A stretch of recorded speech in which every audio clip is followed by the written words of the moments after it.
is not at all like Lilith, for which most of you will probably be very happy. For one reason that it's not at all like Lilith is J.R. Tolkien does not like allegory. He says in the introduction to The Lord of the Rings that he cordially dislikes allegory. Okay? Cordially means he's on good speaking terms with it. Okay? But he doesn't like it. Now, what is allegory? Allegory is when you have a 1-to-1 correspondence between, I'm going to call it a thing,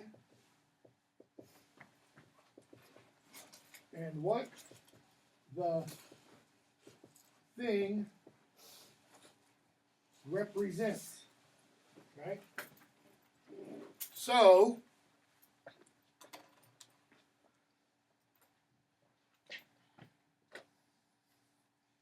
this is a sign.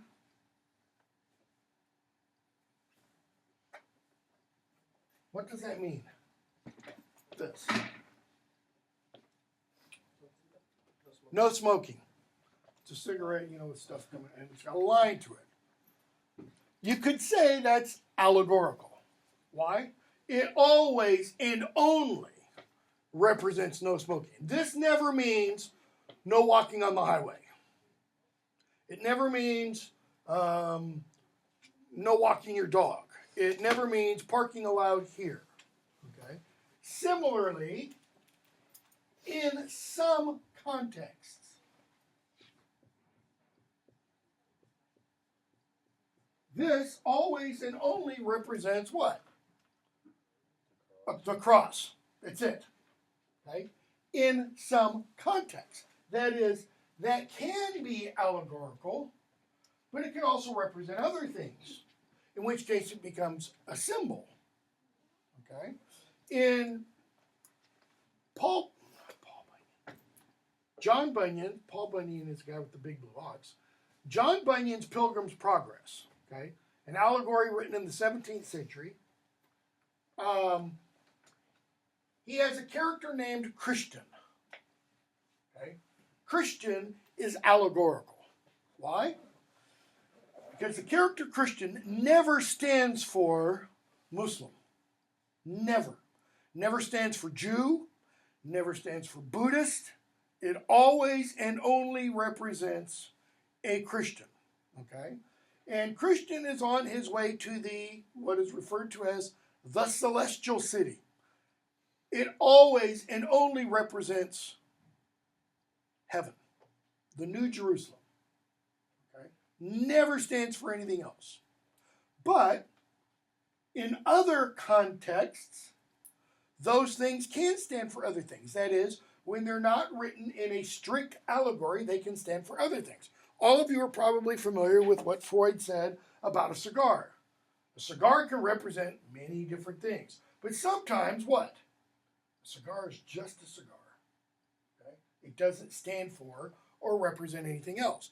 Tolkien disliked this kind of literature. Why? Because in this kind of literature, the author is telling you exactly how you must read whatever it is you're reading. It doesn't give you, the reader, any freedom, okay, to really interpret, other than to interpret within the very narrow specific context of what is there. John Bunyan's Pilgrim's Progress. Yeah, you can interpret what is happening to Christian, okay, but you can never extrapolate his journey to the experience of somebody who is not a Christian, period. Okay? So Tolkien doesn't like that. In this introduction to The Lord of the Rings, he says what he likes is applicability. Okay? What does that mean? looking at what is going on or understand what is going on and seeing how it's applicable to real life. In fact, he says rather than this, he prefers history, whether real or feigned. Real, true history, or feigned, made up history, like The Lord of the Rings. It's made up history. None of that really happened. Okay?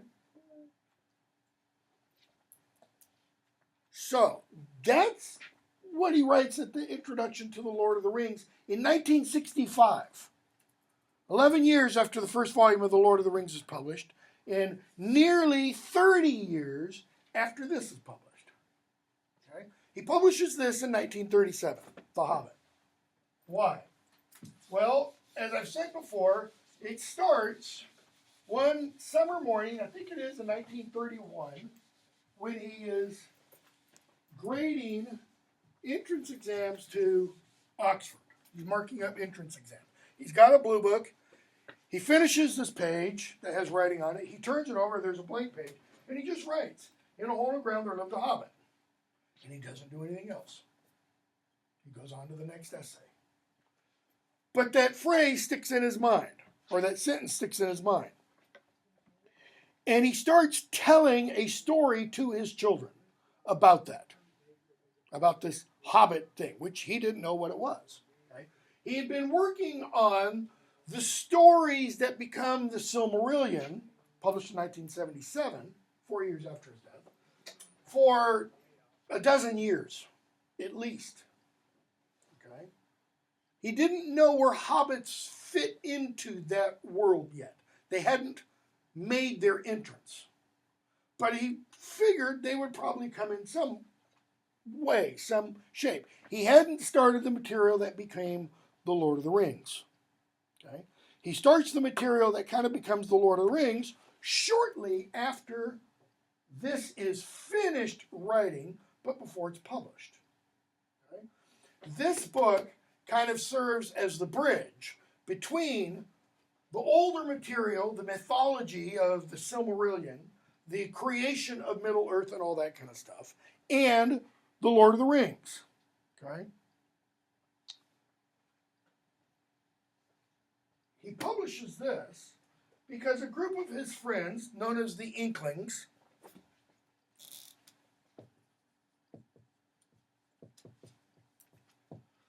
that meets every week, twice a week, usually, has been listening to Tolkien read this in chapter form. This was a group of not just literary scholars, they were a group of like-minded individuals. Okay? Some of them were literary scholars. C.S. Lewis was one of them. Owen Barfield was one, who was Lewis's literary executor, who'd done some writing, but not a lot. Charles Williams, another major member of the group, who was a writer and editor at Oxford University Press, was one of them. But they also had lawyers. Okay? There were other professors involved. There was a doctor, okay? A guy who later on became either a monk or a priest in the Catholic Church. I can't remember which. Okay? And they would meet regularly. They'd meet at a couple of different locations. One of them a pub in Oxford, and the other location, C.S. Lewis's rooms at Magdalen College. And what they did was they would meet for, beer and cigarettes or pipes and stuff, and they would read to each other what they were working on at the time, for those who were active writers. The others just kind of met to sit and shoot the bull and drink good beer and, smoke and have good conversation. So Lewis read portions of what he was working on at the time. Tolkien read this. Okay? And they encouraged him, you ought to get it published. You ought to submit that somewhere. So Tolkien sends it off to a publisher in London by the name of Allen and Unwin. Okay? And, just Unwin at the time. And the Stanley Unwin, the publisher, gets this typescript, not anonymously, but unsolicited in the mail. Unsolicited means he hadn't asked Tolkien for this. Okay? Tolkien just sends it off to him. And he has this typescript that reads The Hobbit, or There and Back Again. And he's like, the what it? He'd never heard of a Hobbit before. He doesn't know what to do with this thing. He figures, I'm not going to read it, because I don't know what a Hobbit is. So he gives it to his 10-year-old son, named Rayner. I'm pretty sure Tolkien did have a cover letter, kind of gave him a brief summary of what happens. And he gives it to his 10-year-old son, Rayner, and asks him for a review. Okay? His son dutifully reads it and writes his father, I think it's a 1 to 2 page typed single space kind of review analysis. Kids showed a lot more initiative back in 1936 than they do today. And it was on the basis of that review alone, he did not give it to any other reader, that he decides to publish it. He publishes it in a very small print run. I don't remember what the number is. I should have looked it up before class. But it's like somewhere between 500 and 1,500 copies. I mean, it's really small so that if he's going to lose money, he's not going to lose a shirt over it. Okay? And it sells. So he prints more, and it sells, prints more, and it sells, prints more, it sells. Okay? He ends up printing a lot because they sell.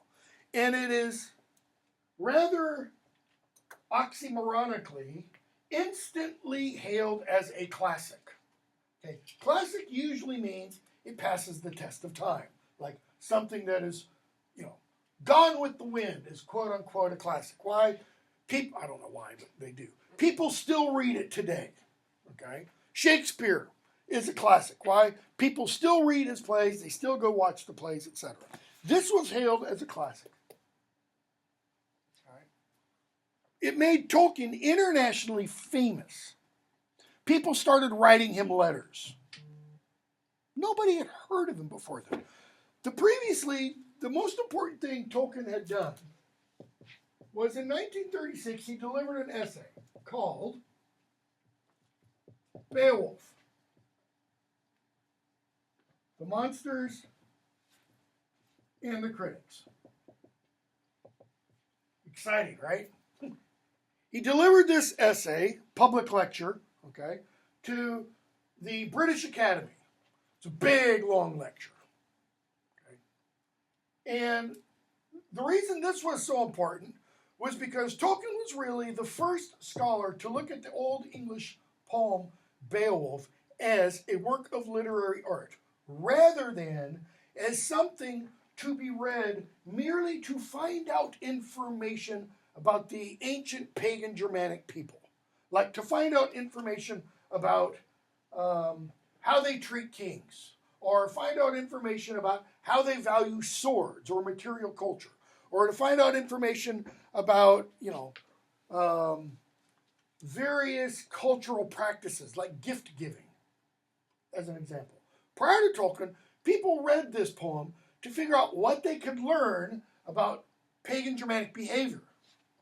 Tolkien said, don't read it for that. Read it first and foremost for literary art, for enjoyment. Okay? Because what people tended to do was they read Beowulf and they took it all apart. And he uses this image in this essay of a tower.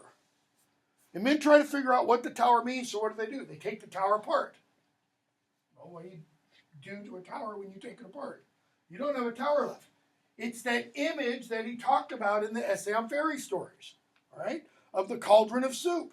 You take all the ingredients out, you don't have soup anymore, you just have ingredients. Okay?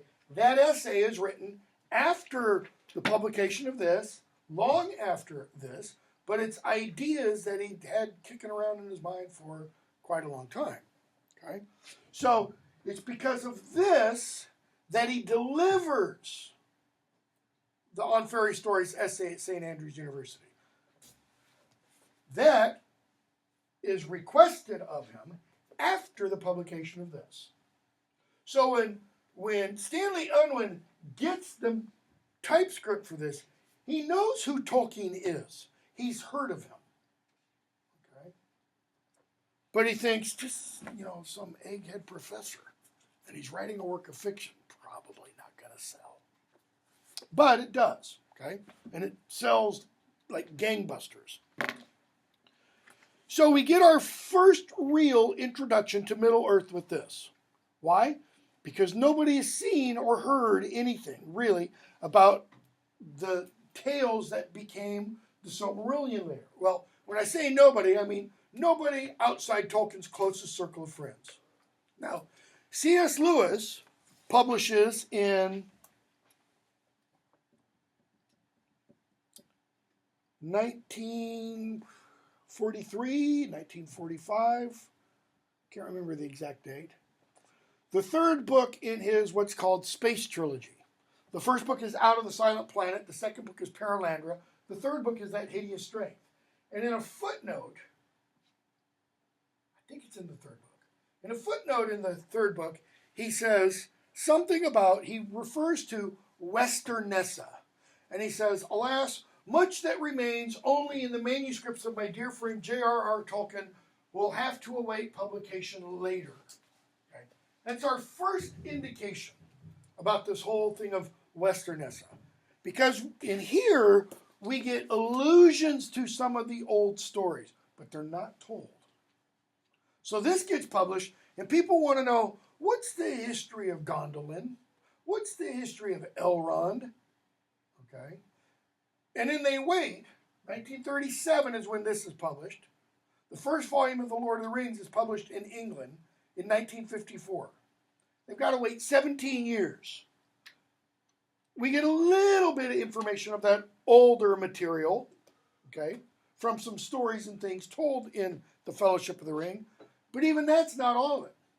So, to really understand the mythology behind all of this, you've got to wait until 4 years after Tolkien dies, 1977, 23 years after the first volume of The Lord of the Rings is published, in order to read the real stories upon which The Lord of the Rings and The Hobbit, etc., kind of blossom out of.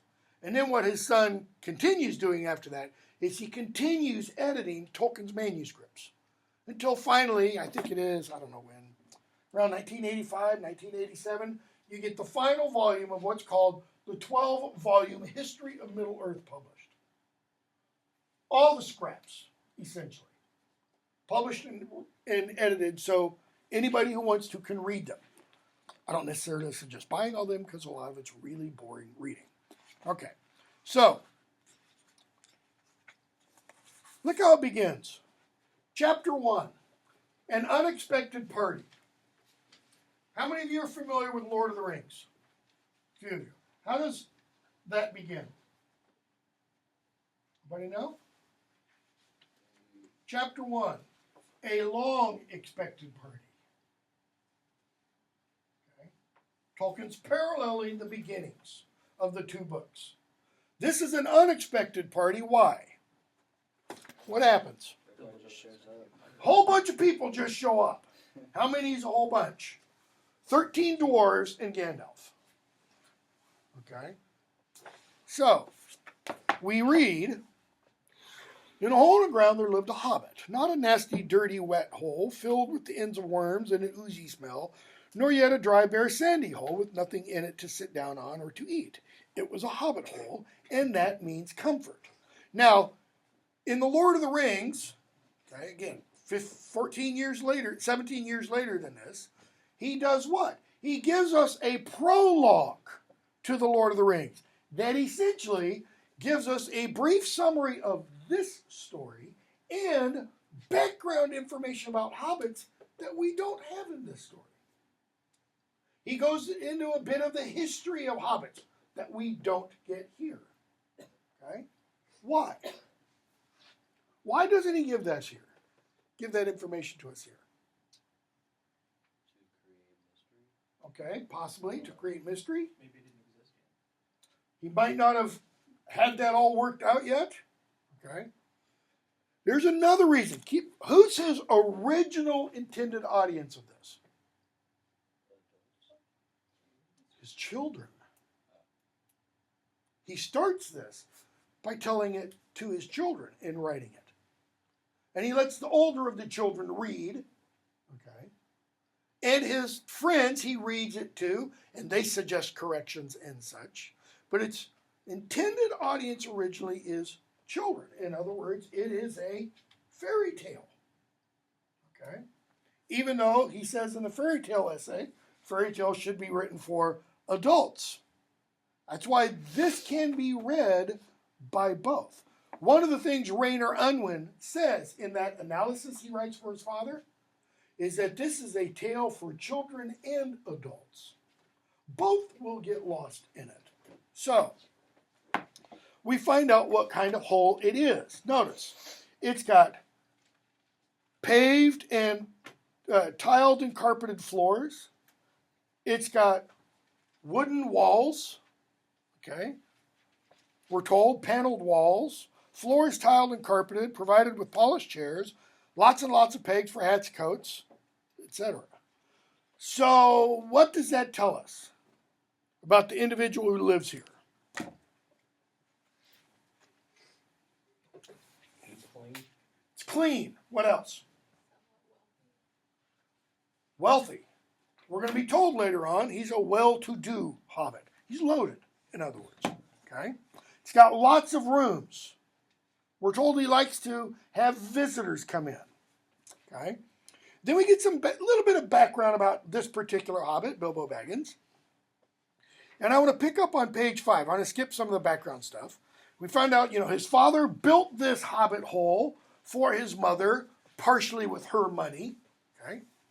And then on page 5, we read, by some curious chance, one morning long ago, in the quiet of the world, when there was less noise and more green, and the hobbits were still numerous and prosperous, and Bilbo was standing, what's the one morning long ago in the quiet of the world? What's that really mean? Once upon a time. That's kind of Tolkien's way of taking us into the fairy tale tradition. Because the opening line is what? The opening line fits one of those descriptions from the fairy story essay. When he talks about fantasy, he says, what's the first hallmark of fantasy? Arresting strangeness. In a hole in the ground there lived a, what do you expect?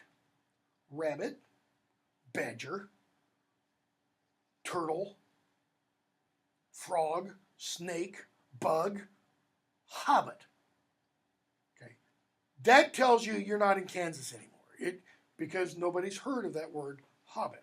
So that's the arresting strangers. So he then leads us gently into kind of the stereotypical form by using this. But notice what he says in this little line. When there was less noise and more green. How less noise? What does he mean by that? No cars. No cars. No airplanes. None of this. Which, if you listen closely, you can hear the hum of the ballasts in some of these lights that need to be replaced.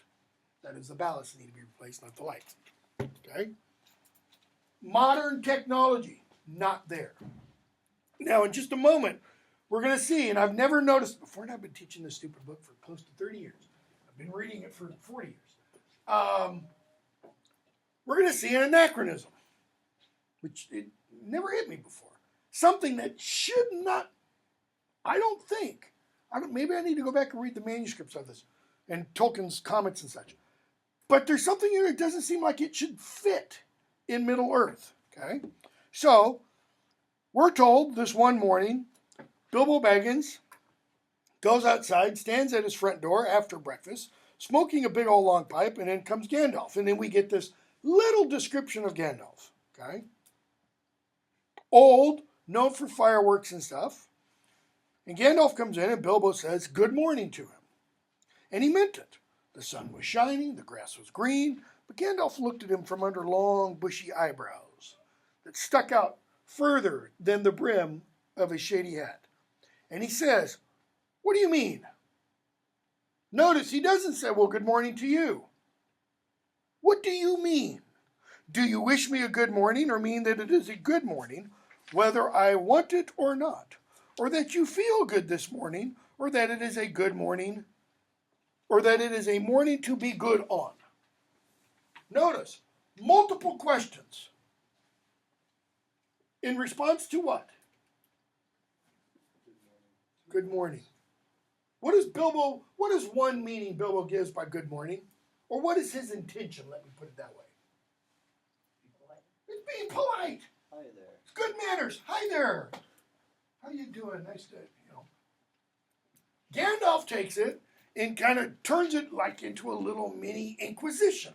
Okay? Now, when Gandalf does that, that might be an indication that Tolkien has somebody in mind upon which he's basing the character. Okay? I'm saying might be because we know from later stuff he's not doing this. Okay? I'm going to explain what I mean now. In The Lord of the Rings, Tolkien doesn't base a character. He gives characteristics to a character that come from his good friend C.S. Lewis. The character of Treebeard, who has this booming voice. Okay? Hum, hum, hum. Who are you? Okay, C.S. Lewis was supposedly sounded like that. And when he would lecture, he would stand up in front of the hall, booming his voice out. His lectures were such that they were standing room only. I mean, he not only had the students who had registered with him for that term, because keep in mind, Oxford's not at all like us, where you don't come and sit in classes. A Don would have set lectures in a year, a certain number of set lectures. The students would, come and meet with him individually or maybe in small groups, and he would set assignments for them. They'd go off, do a bunch of research, come and read a paper to them. And then he'd rip the paper apart, say, go back, and they'd, do that for a quote-unquote term. The lectures were not only for that individual students, but for the entire community. Well, Lewis's lectures would be standing room only. People wanted to come hear what he had. Tolkien's not, because Tolkien mumbled, and Tolkien apparently wasn't very loud. But Lewis, another aspect of his character is this. He was supposed to be very disputative. That is, he wouldn't allow somebody to make some offhand comment. Okay? Like, oh, that's racist. He would immediately latch on to, well, what do you mean by racism? Define your term, racist towards you, against you.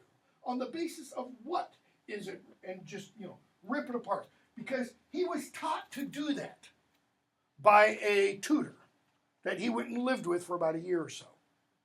This old guy made him question every statement that was going to come out of his mouth.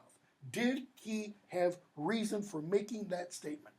And if he didn't, he should not say it. Like, oh, it's a nice day today. Nice? How? In what sense of the term? Okay?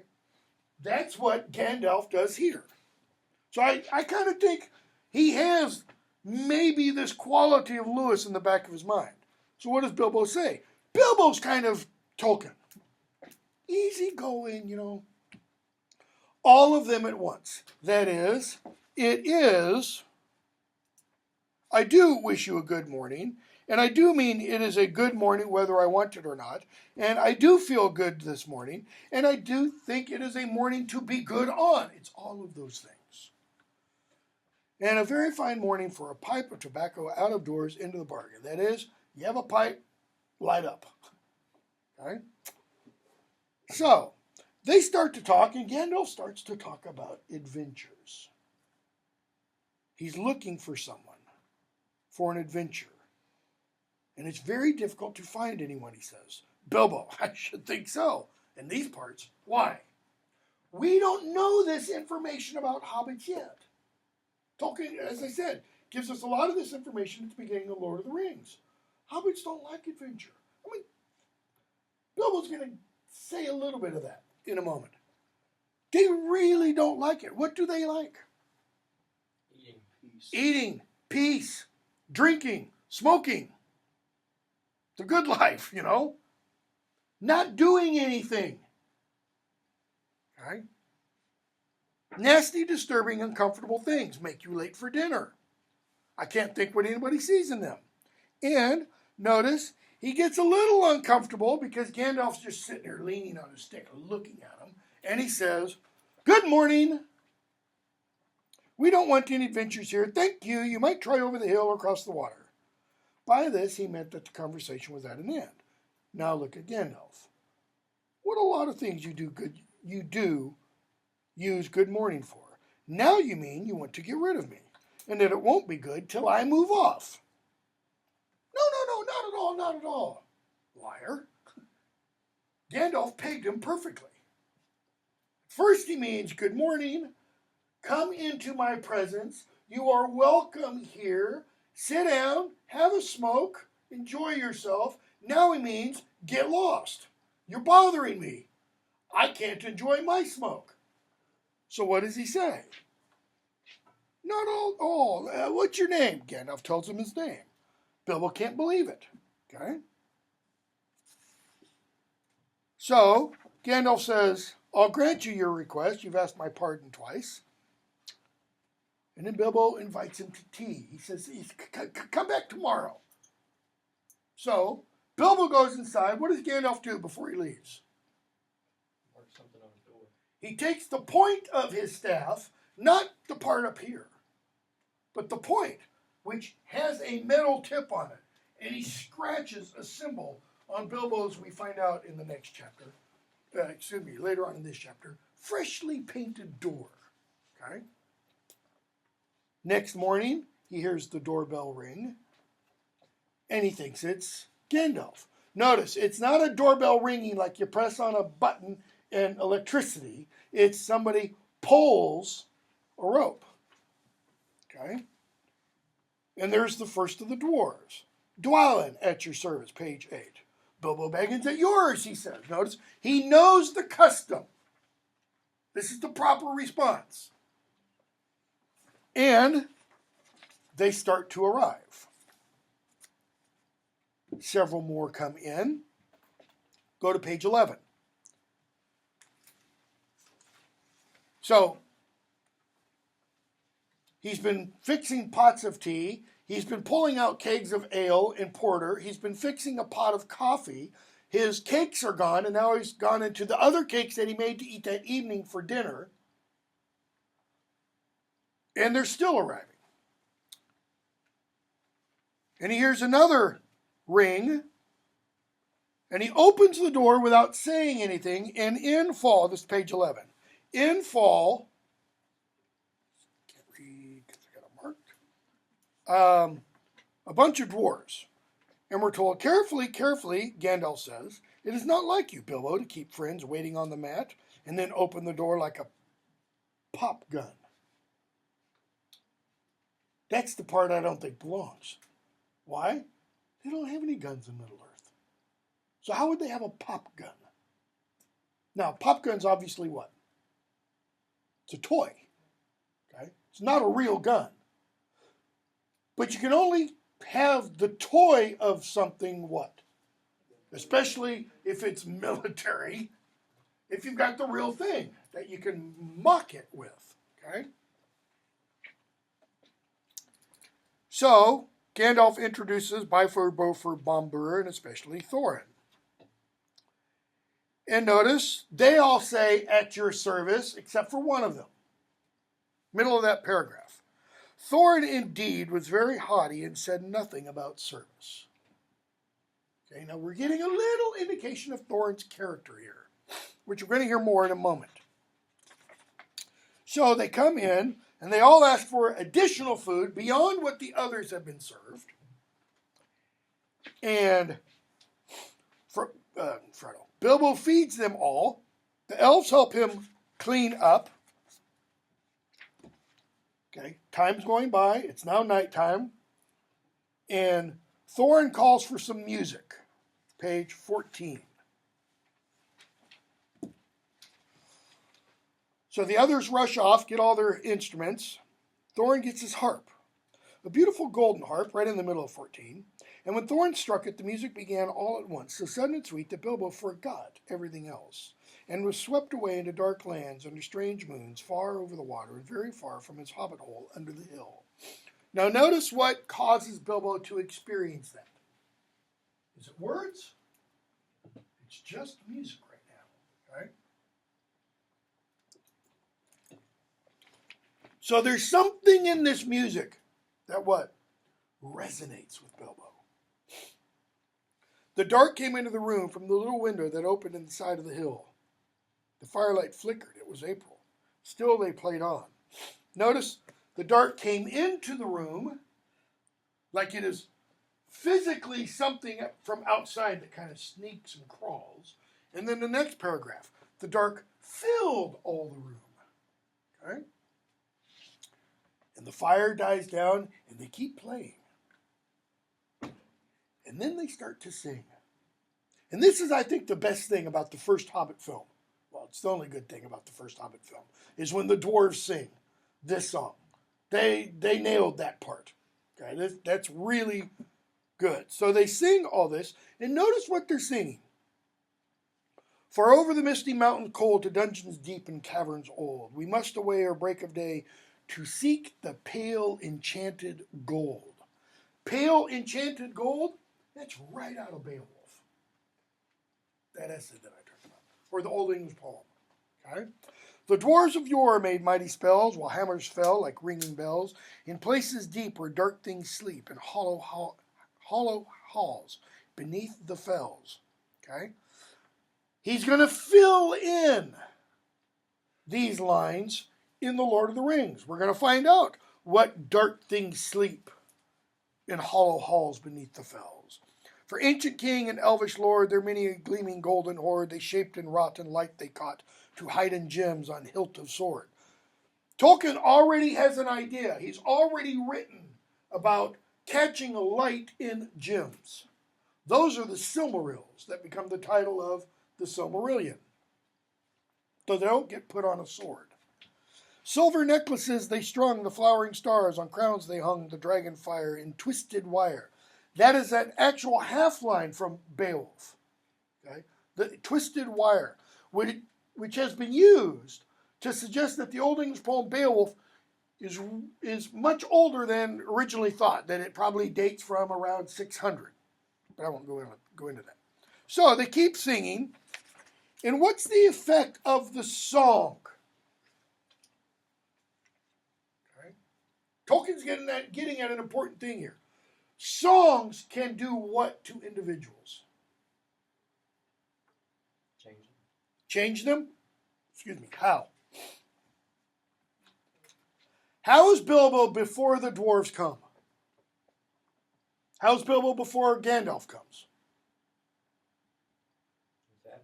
He's happy. And then he's annoyed when they all get there. And he's annoyed when they all get there. What does he say to Gandalf's invitation of adventure? No, thank you, I don't want it. He hears this song, and as they sang, the Hobbit felt, page 16, the love of beautiful things made by hands, and by cunning and by magic moving through him. That is, the love of beautiful things made by hands, cunning, and magic. That's what moved through him. Okay? What does it mean, love for? Or the love of? Is it desire? Appreciation. Is it appreciation? He's got beautiful things in his house, right? Yeah, he does. Because we get, after the love of beautiful things made by hands and by cunning and by magic moving through him, notice we get two clauses that I think go back and restate what's meant by love. A fierce and jealous love, the desire of the hearts of dwarves. Okay. What kind of love is this? little too strong. Greed, avarice, covetousness, merely the wanting of these things. I think you could say it's the wanting of these things. The greed part goes a little over. Longing for, the desire of these things. Okay? When I take students to London, we do this one walking. We do our first field trip as a walking tour. It's about 7 miles long. Okay?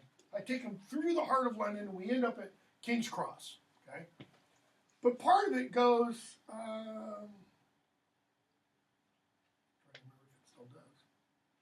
One time when I did it, we went up near the Tower of London.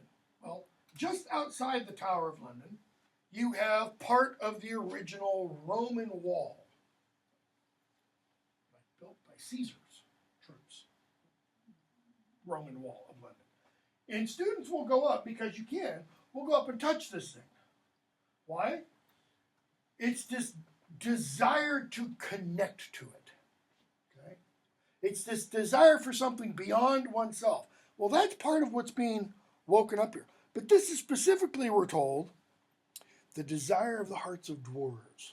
See, dwarves want to dig, dig, dig. Why? So they can transform what they pull out of the ground. Okay? So, then something tookish woke up inside him. Remember, his mother is Belladonna Took. She's one of the 3 daughters of the old Took. Okay? And we're told the Tooks, or Tooks, as they're sometimes pronounced, they're a little bit different. They're like the crazy uncle side of the family. That part of him, what? The switch flipped on. Okay? And he wished to go and see the great mountains and hear the pine trees and the waterfalls. He doesn't mean he wants to hear the pine trees talk. It means to hear the wind through the pine trees. That's telling us there's not pines in the Shire. Some other kinds of trees grow there. Okay? And the waterfalls, and explore the caves, and wear a sword instead of a walking stick. Okay. What's the difference between a sword and a walking stick? Sword is meant for offense. Walking stick's meant for walking. It can help you get up rocky paths. Yeah, in a pinch, you can what? Turn it into a club. Okay? But it's not designed for that. The sword is designed for one thing. Piercing. Maybe stabbing or chopping, but he thought of the jewels of the dwarves shining in dark caverns. Suddenly, in the wood beyond the water, a flame leapt up. Remember, when you go into Bilbo's hall, all the rooms on the left-hand side are the best rooms. Why? Because they have windows facing out. They face down the hill, which leads to the water, and then the area beyond the water. Well, we're talking about the wood now beyond the river, which the implication is you've got the river, there's pasture, and then there's wood. We're probably talking about a lowland valley, okay? And he's on one of the hillsides. So he sees a fire in the wood. Probably somebody lighting a wood fire. And he thought of plundering dragons settling on his quiet hill and kindling it all to flames. And he shudders. Why? Because that immediately tells him. And very quickly, he was playing Mr. Baggins, a bag in Underhill again. His mind starts taking him places. And where does it take him? Danger. Danger. Because in this book, as opposed to our world, what? Dragons are real. Dragons are real. It's hard for us to wrap our minds around that. Here's kind of the closest thing I can come to. Born and raised in California. Lived there for, roughly the first 20 years of my life. Lived in Oregon for a couple of years and moved to Tennessee, finished my schooling, moved to Central Florida, did my master's, moved to Mississippi, did my PhD, and then my wife and I moved back to Tennessee, which is where we met and got married.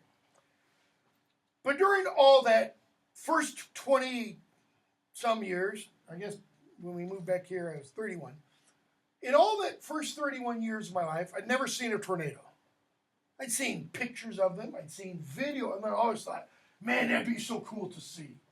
That would be totally awesome to see. And then, what was it, 2009? 2010. 2009 or 2010 happened, which was the year Murfreesboro had the big tornado come through. But it also had a small tornado come through the week before.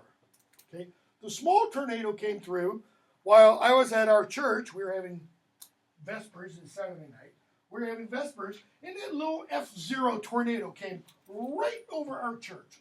Blew out all the windows like in the cars that were in the parking lot. Ripped off part of the roof of the church, just to show you. An F0 can still do some damage. Okay, scared the bejeebies out of a lot of people. And I kind of thought, okay, that's cool.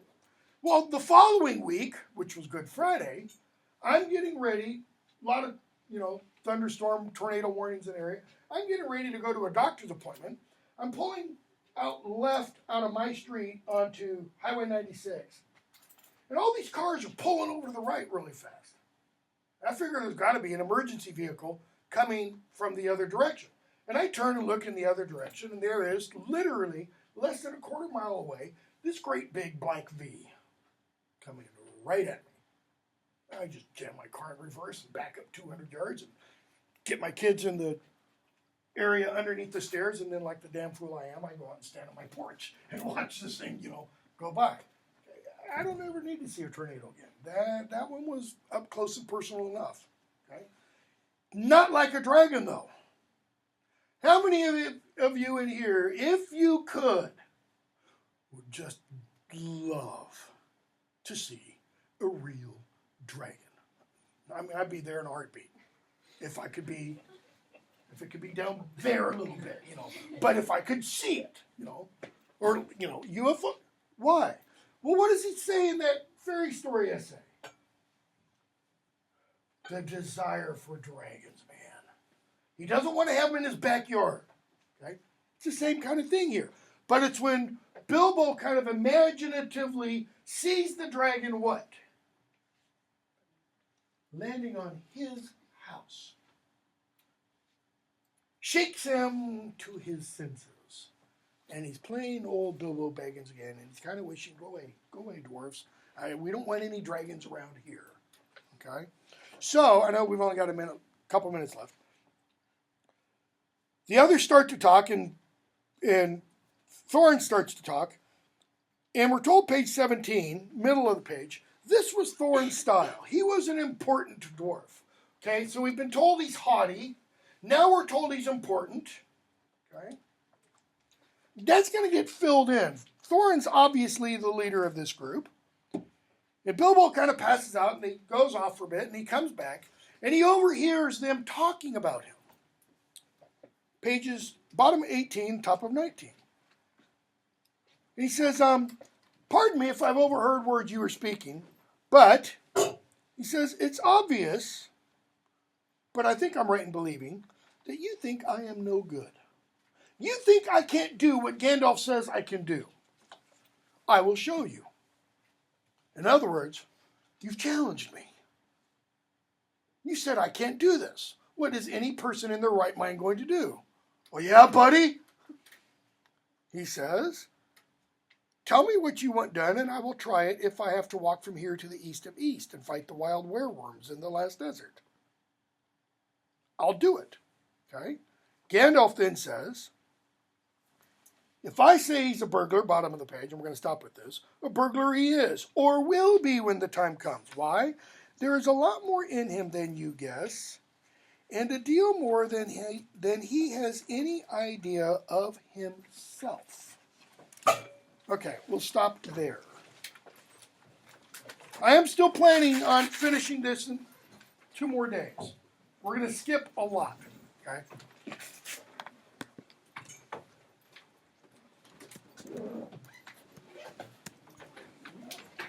And I would